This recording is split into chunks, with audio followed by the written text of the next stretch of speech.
Prayer service is underway for little Khayalethu Magadla in Dlamini, Soweto. He fell into an open manhole last month. It took weeks to find his body, and now the body has been recovered. He will be laid to rest this weekend. eNCA reporter Lindokuhle Xulu is at the prayer service, joining us now. So, Linda, there's been such an outpouring of grief around this little boy. Another service, but he's being laid to rest this weekend. It must be such a torturous time for the family. It's a difficult time indeed for the family, Sally. You can understand that for the past 20 days, in fact for 20 days, they had been looking for their son. They had the help of emergency management services, they had the help of police, and after 20 days they were able to recover the body.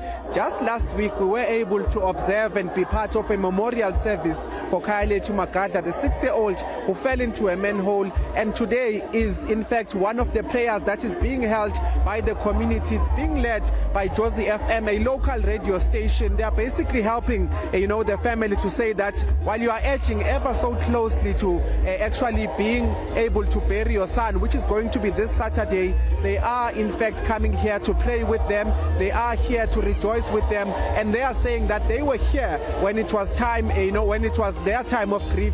They were here to basically say that they want to pray with them when they couldn't find their child, and they're here to complete that particular job, to say that the community, the very same community that prayed for this family, must now be the one that comes back to actually pray for the safe departure of Khayalethu Magadla, who's going to be moving from Dlamini here in Soweto all the way to Mthatha there in Eastern Cape. That's where he'll be buried. But this is a prayer, and this is a final goodbye from this community to say that we've been there through the journey, and now it's time to say their final goodbyes. I am with some of the community members that are here. We're trying to get a sense really of what this has meant to them. I'm going to try and ask Mamzwane to come closer to us and just give us a sense of what is happening here. Mamzwane, we spoke to you before as a channel on eNCA. We were speaking about, in fact, an incident where there was someone who was chopped up and was put in a fridge.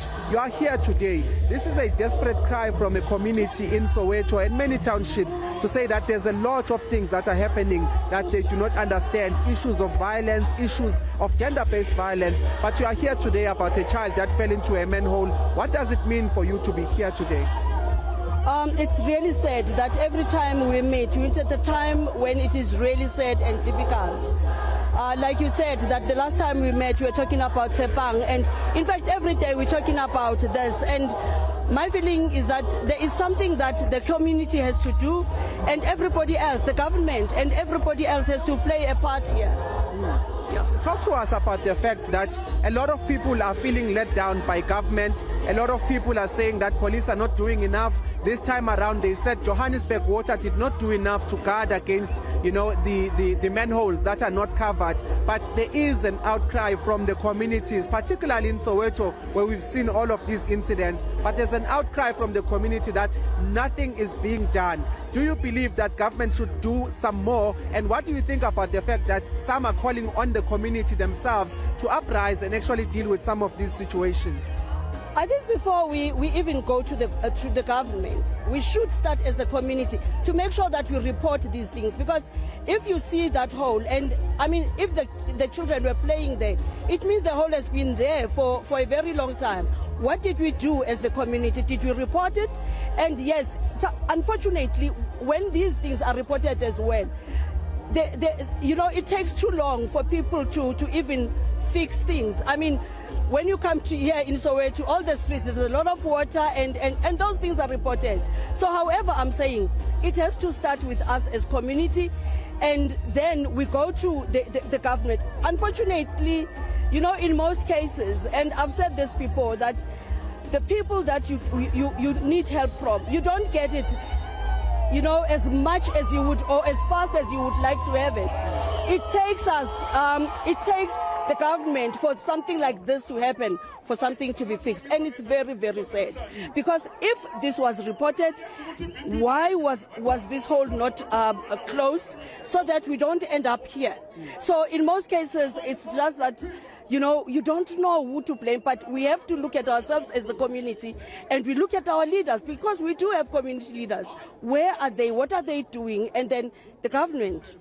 Let's finally talk about this fact, and I just want to put it into perspective here. We talk about manholes, we talk about government, we talk about a lot of finger pointing, but at the end of the day, what is more important here and what should be taken into consideration is that Tebang, as you said, someone who was chopped up and put into a fridge, will be buried this Saturday. Yes. Khayalethu Magadla, who fell into a manhole that should have been closed, should also, have been playing today, have been coming back from school and all of that, but is going to be buried on that very same Saturday. We're talking about two major incidents, but it's not just two. We also understand that there was an incident in Orlando where it claimed about 16 lives. All of these people, some of them who are going to be buried this weekend, what do we say to these children as parents? What do we say to these children as a nation when we are burying children that should in fact be looking forward to their future with all of those things that you've mentioned? Where did you go wrong as parents? What has happened? Why are our children not listening to us anymore? Because honestly speaking, we have to have this relationship. We have to talk to our children. Unfortunately, the case of Tebang is just another story whereby you actually ask that if it happens just under the nose of an aunt, how did that happen? And it asks that questions to all of us. If we say we are going to be taking care of our family, kids, whatever, do we do the right thing? Why did we end up with Tebang being chopped under the nose of an aunt? And also the case of Magadla. And we can't be talking death every weekend. I mean, you're saying it's these two incidents which are major ones, but there's 16, and in other provinces it's another number, 21 and all those things. A 13-year-old, where did we go wrong? And it's about time that we go back as people, as families to start with, because it starts with the family. We have to start as families just to be talking, engaging, because if a child at the age of 13 years goes out to drink, there is a problem. There's a very serious problem. That is why our foundation, we are saying, let us open talk for the boys, because our boys are angry. They don't wake up at the age of 27 to kill.